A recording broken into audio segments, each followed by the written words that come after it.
وما أرسلناك إلا رحمة للعالمين۔ بسم اللہ الرحمن الرحیم۔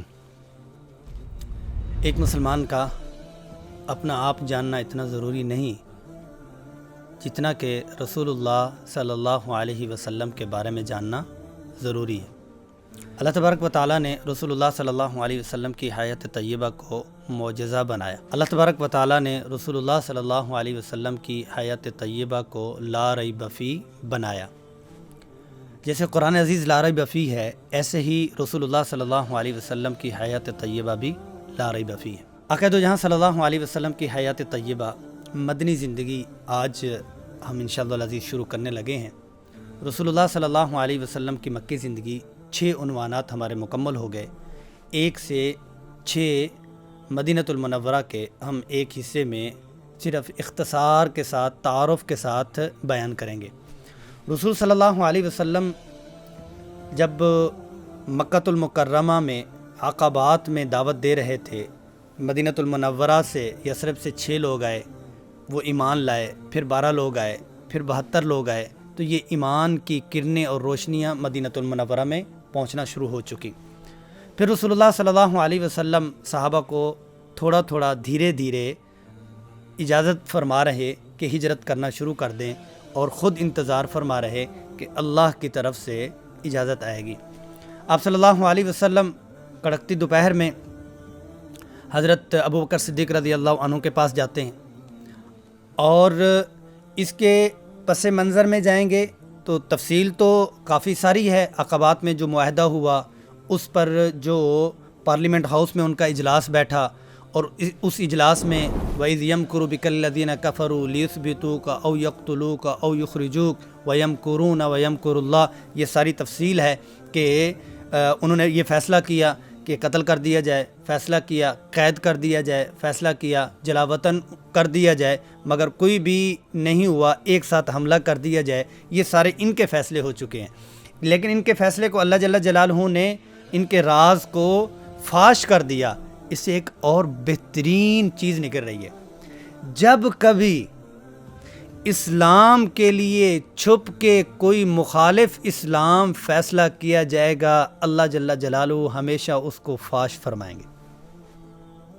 یہ فیصلہ ہوا، خاموشی سے ہوا، اور جبریل امین کے ذریعے سے فاش کیا گیا۔ کبھی بھی اسلام کے خلاف اس طرح کا فیصلہ نہیں ہوگا۔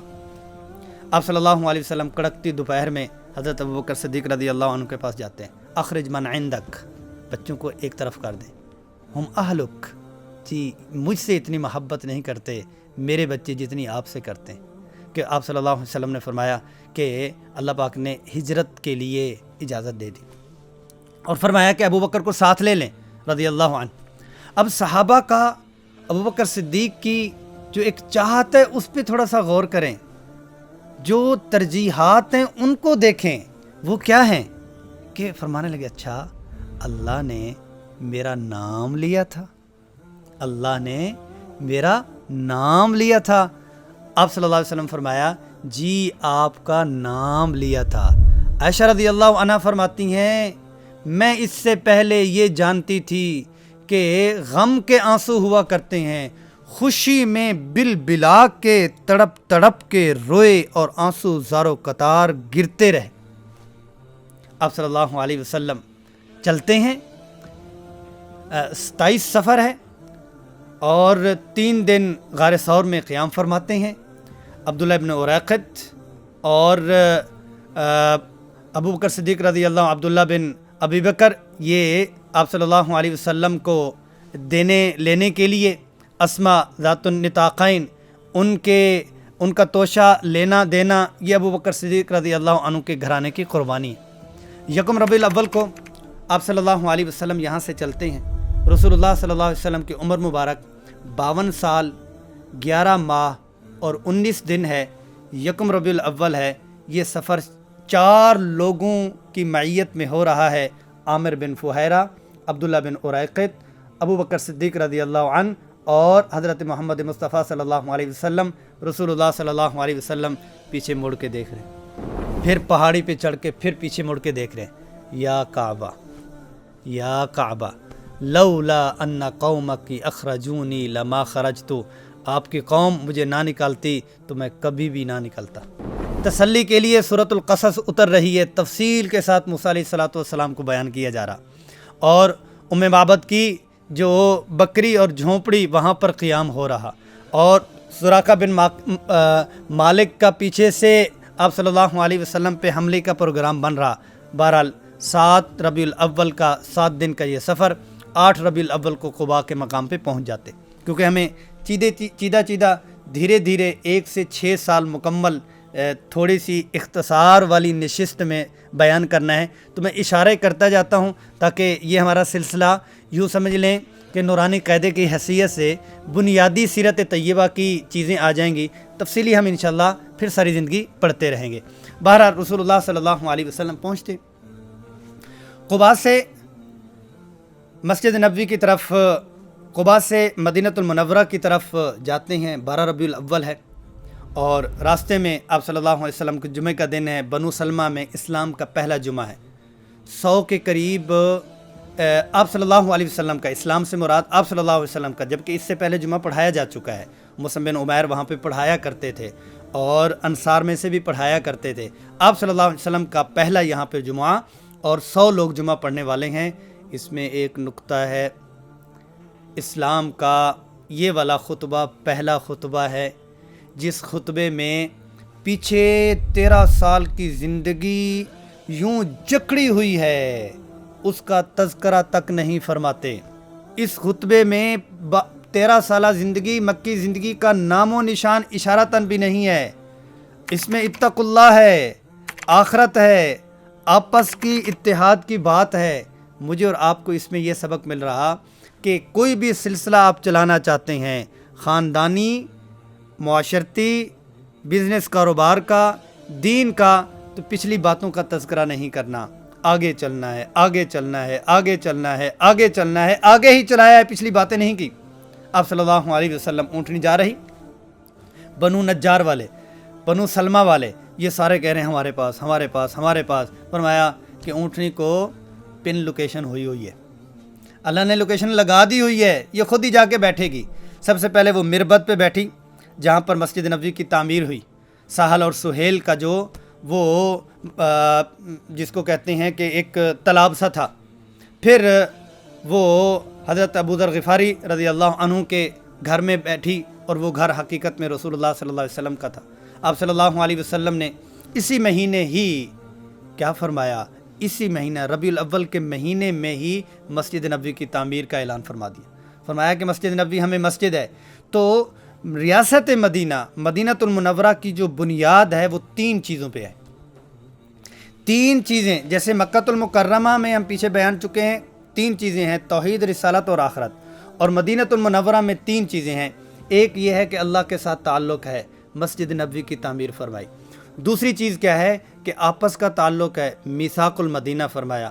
تیسری چیز کیا ہے کہ دوسروں کے ساتھ تعلق ہے، اس میں میثاق المدینہ، آپس کے ساتھ تعلق مواخات المدینہ، دوسروں کے ساتھ تعلق میثاق المدینہ، اور مسجد نبوی کی تعمیر کہ مسلمان کے تمام امور مسجد کے ساتھ جڑے ہوئے ہیں۔ اس سے یہ بھی پتہ چل رہا جب تک مسلمان اپنی تمام زندگی کو مسجد کے ساتھ نہیں جوڑے گا، اس کی انفرادی، اس کی اجتماعی تمام زندگی اس کی ساری کے ساری مسجد کے ساتھ جڑے گی، تب یہ کامیابی ہوگی۔ دوسرا پہلو یہ ہے کہ یہ مسجد صرف مسجد نہیں تھی، یہ فلاحی سینٹر تھا اور کمیونٹی سینٹر تھا۔ اس میں تمام ضروریات اس مسجد سے پوری ہوتی تھی۔ یہ 60 بائی 54 فٹ کی یہ مسجد ہے، چھوٹی کچی دیواروں کی یہ مسجد ہے۔ اس کچی دیواروں میں کہیں کہیں پتھر ہیں، کہیں کہیں اینٹیں ہیں۔ اپنے گھروں سے جو پتھر لائے، جو اینٹیں لائیں، یہ مسجد بن گئی ہے۔ اور اوپر ہاتھ کرتے ہیں تو چھت ہے، لینٹر کی ضرورت ہے، جی لینٹر ڈال دیتے ہیں۔ کیا ہے؟ کھجور کی چھال ہے، کھجور کے پتے ہیں۔ یہ سن پروف ہے، واٹر پروف نہیں ہے۔ دھوپ اس میں سے نہیں آتی لیکن پانی آتا ہے۔ نیچے کارپیٹ کی ضرورت ہے، جی ٹھیک ہے کارپیٹ بچھا دیتے ہیں۔ کیا ہے؟ کنکریٹ کا چھوٹے چھوٹے پتھر ہیں، یہ کارپیٹ بچھ گیا۔ دروازوں کی ضرورت ہے، ٹاٹ لگا دیے گئے، کمبل لگا دیے گئے، یہ مسجد بن گئی۔ الحمدللہ سارے اعمال اس میں ہو رہے ہیں۔ ساتھ میں گھر بنا، 7/10 کا حضرت عائشہ رضی اللہ عنہا کا اور 7/10 کا سودا رضی اللہ عنہا کا، یہ شہنشاہ اعظم کی بیویوں کے گھر ہیں۔ عائشہ رضی اللہ عنہا کے گھر کے اوپر بات کر دوں کہ آپ صلی اللہ علیہ وسلم جب اس دنیا سے وصال فرمایا تو یہیں پہ آرام فرمایا، اور اسی حجرے میں ہی عائشہ رضی اللہ عنہا رہا کرتی تھی۔ ساتھ میں ابو بکر صدیق رضی اللہ عنہ جب وصال ہوا یہیں پہ تدفین ہوئی، اسی کمرے میں عائشہ رضی اللہ عنہا رہا کرتی تھی۔ ساتھ میں حضرت عمر فاروق رضی اللہ عنہ کا وصال ہوا، تدفین ہوئی، ساتھ میں پردہ لگا دیا گیا، ایک چارپائی، ایک گھڑا، ایک گٹھڑی، اسی میں ہی 35 سال عائشہ رضی اللہ عنہا نے گزارے۔ ان کو پتہ تھا آخرت ہے، ان کو پتہ تھا آخرت ہے، اور پھر علوم اتنے زیادہ ان کو ملے کہ 100% علم ہے، آدھا 50% تمام صحابہ کرام میں اور 50% صرف عائشہ رضی اللہ عنہا کے پاس ہے۔ اس میں تو اختلاف آتا ہے کہ مرد وہ خواتین کو پڑھا سکتے ہیں یا نہیں پڑھا سکتے، ضرورت کے حد میں اور پردے کو مد نظر رکھتے ہوئے پڑھا سکتے ہیں، لیکن اختلاف ضرور ہے۔ لیکن اس پہ کسی کا اختلاف نہیں ہے کہ عورت مردوں کو پڑھا سکتی ہے یا نہیں پڑھا سکتی، عورت مردوں کو پڑھا سکتی ہے یا نہیں پڑھا سکتی، کیونکہ عائشہ رضی اللہ عنہا پڑھایا کرتی تھی۔ بہرحال یہ بات ہو گئی۔ پھر کیا ہے، عبداللہ ابن سلام آتے ہیں، پھر کیا ہے، سلمان فارسی آتے ہیں، اور یہ پہلے سال کے پروجیکٹ شروع ہو جاتے ہیں۔ دوسرا سال ہے وہ کہ غطفان ہے، دوسرا سال ہے ابوا ہے، اور دوسرا سال ہے وہ غزوہ بوات ہے، دوسرا سال ہے غزوہ بدر ہے، دوسرا سال ہے بنی قینقاع ہے، دوسرا سال ہے غزوہ سویق ہے، اور اس میں تفصیل میں جائیں گے تو پھر تفصیل ہو جائے گی۔ بدر تو کمال کا بدر ہے، 313 جاتے ہیں، درویشوں کے پاس 6 تلواریں ہیں، اور کسی کے بدن پہ پورے کپڑے نہیں ہیں، جوتا مکمل نہیں ہے، اور وَلَوْ تَوَاعَدْتُمْ لَاخْتَلَفْتُمْ فِي الْمِيعَادِ، العدوۃ الدنیا وہم بالعدوۃ القصویٰ والرکب اسفل منکم، یہ ساری تصویر ہے۔ اور قافلہ چلا جاتا ہے زفران کے مقام پہ، ابو جہل کہتا ہے ہم جا کر باربیکیو کہیں گے، وہاں محفل موسیقی منائیں گے، اور یہ کریں گے، کیوں کہ ان کو غصہ بھی تھا، غصے کے ساتھ ان کو طیش بھی تھی۔ وہ کیا کہ جناب 1.5 سال پہلے 4 لوگ چھپ چھپا کے آئے ہیں، آج سپر پاور کے ساتھ لڑنے کے لیے یہ کہاں سے آ گئے، اور پیچھے 1500 لوگ ہیں۔ آپ صلی اللہ علیہ وسلم وہاں پر جو مہاجرین ہیں ان کو، جو انصار ہیں ان کو بات چیت فرماتے ہیں، کیونکہ عقبات میں جو معاہدہ ہوا تھا وہ ان سٹی کا ہوا تھا، انڈور کا ہوا تھا، کہ اگر حملہ کوئی اوپر سے کرے گا تو ہم آپ کا ساتھ دیں گے، آپ کے لیے ڈھال بنیں گے۔ آؤٹ اسٹیشن کی تو بات ہی نہیں تھی۔ آپ صلی اللہ علیہ وسلم نے اشارہ فرمایا، یہ باہر آئے، اور پھر ٹوٹ پڑے کہ آپ صلی اللہ علیہ وسلم کو فرمانے لگے آپ اشارہ کریں، ہم آپ کے تیر ہیں، جہاں پھینکیں گے وہاں جائیں گے۔ رسول صلی اللہ علیہ وسلم رات میں گڑ گڑا رہی ہیں۔ 12 رمضان المبارک کو یہ جاتے ہیں، اور 18 رمضان المبارک میں فتح مکہ ہوتا ہے، اور آپ صلی اللہ علیہ وسلم ہاتھ اٹھائے ہوئے ہیں اور مانگی جا رہے ہیں، روئی جا رہی ہیں کہ یا اللہ آپ کو آپ کے وعدے کا واسطہ دیتا ہوں کہ یا اللہ اگر یہ نہ رہے تو لم تعبد، پھر آپ کی عبادت نہیں کی جائے گی۔ پیچھے سے ابو بکر صدیق رضی اللہ عنہ، وہ چادر گرتی ہے، پھر اوپر کرتے ہیں، پھر گرتی ہے، پھر اوپر کرتے ہیں، کھلکھلاتے، چہچہاتے، چمکتے چہرے کے ساتھ یوں واپس آتے ہیں، کہہ رہے ہوتے ہیں ابو بکر اللہ نے مدد فرما دی، یہاں ابو جہل قتل ہوگا، یہاں ابو البختری قتل ہوگا، یہاں عتبہ اور شیبہ قتل ہوگا، ایک ایک کے نام بتائے، جہاں کا بتایا وہیں قتل ہوئے۔ پہلے بھی میں نے عرض کیا کہ ایک ہی اس میں حصے میں ہم نے یہ 6 سال بات کرنی، پھر اگلا سال ہے، اور بلکہ بدر کے اگلے مقام کے اوپر ایک چیز اگر میں پیش کر دوں وہ یہ ہے کہ سیرت طیبہ کے مقامات میں سے مدینۃ المنورہ میں غزوہ بدر کے بعد آپ صلی اللہ علیہ وسلم کے آنسو دیکھے گئے ہیں۔ مکہ المکرمہ کا میں نے آپ کو عرض کیا تھا ایک موقع کے اوپر آنسو ہے، مدینۃ المنورہ میں بھی ایک موقع کے اوپر آنسو ہیں، ایک موقع پہ آنسو ہیں، اور ڈھیروں آنسو ہیں۔ اللہ اکبر، کس بنیاد پہ ہیں؟ کہ جب قیدی لا رہے ہوتے ہیں اور قیدیوں کا فدیہ لایا جا رہا ہوتا ہے، اس فدیے پہ بات فرمائی جا رہی ہوتی ہے، انہی کے درمیان میں ٹوکری میں ایک ہار فدیے کے لیے آتا ہے، یوں ہار کو دیکھتے ہیں اور آنکھیں بند ہو جاتی ہیں، آنسو گرنا شروع ہو جاتے ہیں۔ کس بنیاد پہ؟ یہ ہار کس کا ہے؟ یہ ابو العاص کا ہے، رسول اللہ صلی اللہ علیہ وسلم کے داماد ہیں، زینب رضی اللہ عنہا کے شوہر خاوند ہیں۔ جی یہ ان کا ہے؟ فرمایا نہیں، یہ تو ختیجہ کا ہے رضی اللہ عنہا، اپنی بیٹی کو وہ گفٹ دے کے گئی ہیں۔ رسول اللہ صلی اللہ علیہ وسلم کے آنسو گر گئے۔ بہرحال آپ صلی اللہ علیہ وسلم نے صحابہ کے کہنے پر وہ ہار واپس کیا، زینب رضی اللہ عنہا کو لایا گیا۔ تو اس موقع کے اوپر اور ایک طرف یہ ہے، اور اسی رات 2-4 دن پہلے کیا دیکھتے ہیں؟ رقیہ رضی اللہ عنہا جب تکبیر کی آواز لگتی ہے مغرب کے قریب میں، صحابہ کیا کہتے ہیں کہ ہم رقیہ رضی اللہ عنہا کی تدفین سے فارغ ہو کے یوں ہاتھ جھاڑ رہے ہوتے ہیں، وہاں سے تکبیر کی آواز زید بن حارثہ کی آتی ہے، اللہ اکبر، اللہ نے مکہ المکرمہ کے جتنے بڑے بڑے سردار تھے ان کو مردار کر دیا، اور 70 قیدی ساتھ میں لے کے آ رہے ہیں۔ پھر کیا ہوا کہ یہ پہلا رمضان المبارک ہے، اگر اس کو تعبیر یوں کی جائے کہ پہلی عید مسلمانوں کی وہی عید تھی، کیونکہ پہلا رمضان ہے، پہلے رمضان میں ہی غزوہ بدر ہے، اور پہلے رمضان میں ہی عید ہوئی ہے، پہلی دفعہ ہی صدقہ فطر ہے، پہلی دفعہ ہی اگلے 2 مہینوں کے بعد قربانی ہے۔ تو یہ پہلی عید ڈبل عید تھی، کس کی؟ ایک تو رمضان کی، دوسرا قریشیوں کے سرداروں کے ختم ہونے کی۔ بہرحال اگلا سال تیسرا سال ہے، اس میں غطفان ہے، اس میں احد ہے، حمراء الاسد ہے، اس میں تفصیل میں جائیں گے تو بہت بڑی تفصیل ہے، لیکن اس میں ایک بات احد کی بات کر دیتا ہوں، تفصیل میں نہیں جاتا، کیونکہ جیسے نتیجہ بتلایا تھا مکی زندگی کا، تو مدنی زندگی میں احد میں ایک ایسا بھی آیا، منافقین کے اوپر بھی بات کر لیں گے، لیکن یہ ہے کہ سیرت طیبہ پڑھنے سے جو دنیا کے فتنے سامنے آتے ہیں وہ سارے کے سارے ختم ہو جاتے ہیں۔ وہ کیسے؟ وہ ایسے کہ جب شہداء کی تعداد دیکھی گئی، اس میں 65 شہداء کون تھے؟ وہ انصار میں سے تھے، مدینہ منورہ میں سے تھے، 4 شہداء مکہ المکرمہ میں سے تھے۔ تو جناب ان منافقین نے، جو 300 منافقین مرد ہیں، 70 خواتین ہیں، انہوں نے جو پروپیگنڈا رات کے وقت میں کیا کہ جناب اب مزہ چکھ لیا آپ لوگوں نے، ہم نہیں کہتے تھے کہ غیر قوم کا شخص آپ لے کے آئے ہو، ہم نہیں کہتے تھے کہ کہاں دوسرے قبیلے سے آپ لے کر آ گئے ہوئے ہو۔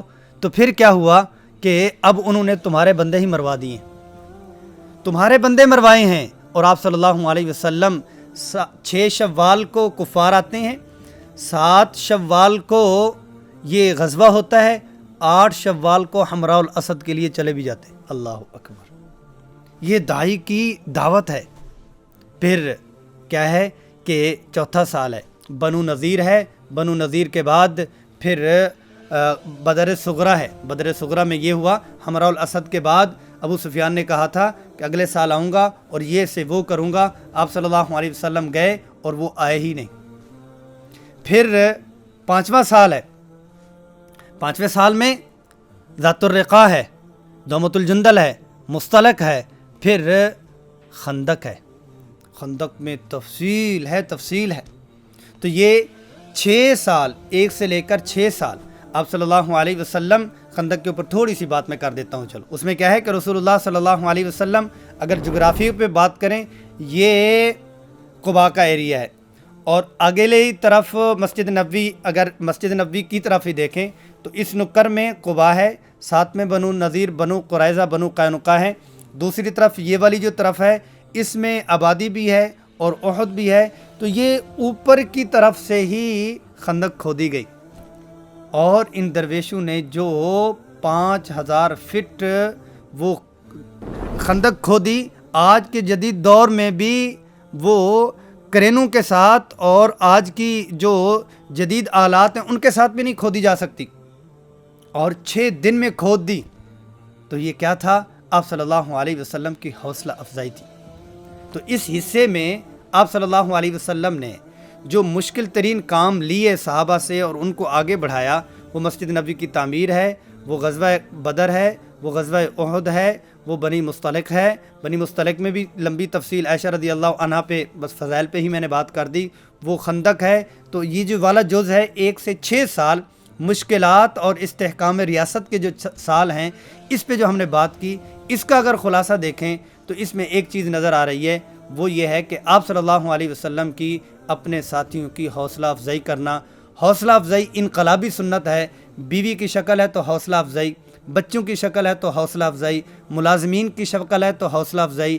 جو مشکل ترین پروجیکٹ آپ نے لینا ہے اور کھڑا کرنا ہے، انقلابی سنت ہے حوصلہ افزائی، تو رسول اللہ صلی اللہ علیہ وسلم نے حوصلہ افزائی فرمائی۔ تو ہمارے الحمدللہ کتنے حصے ہو گئے؟ اعلان نبوت سے پہلے 40 سال بھی ہو چکا، مکہ المکرمہ کا جو 13 سال ہے وہ بھی ہو چکا، 6 حصے وہ ہو چکے، 7واں حصہ ہمارا مدینہ المنورہ کا بھی ہو چکا، اور کتنے حصے رہ گئے؟ 2 حصے رہ گئے، اور جلدی سے ہم انشاءاللہ اس کو سیکھیں گے، لیکن یہ ابتدائی ہیں، نورانی قاعدہ ہے، اور ہم کیونکہ مدینہ المنورہ میں ہیں تو ایک دفعہ درود و سلام پڑھ لیں۔ اللہم صلی علی محمد وعلی آل محمد کما صلیت علی ابراہیم وعلی آل ابراہیم انک حمید مجید، اللہم بارک علی محمد وعلی آل محمد کما بارکت علی ابراہیم وعلی آل ابراہیم انک حمید مجید۔ انشاءاللہ العزیز 2 حصوں کے لیے جلدی ملتے ہیں۔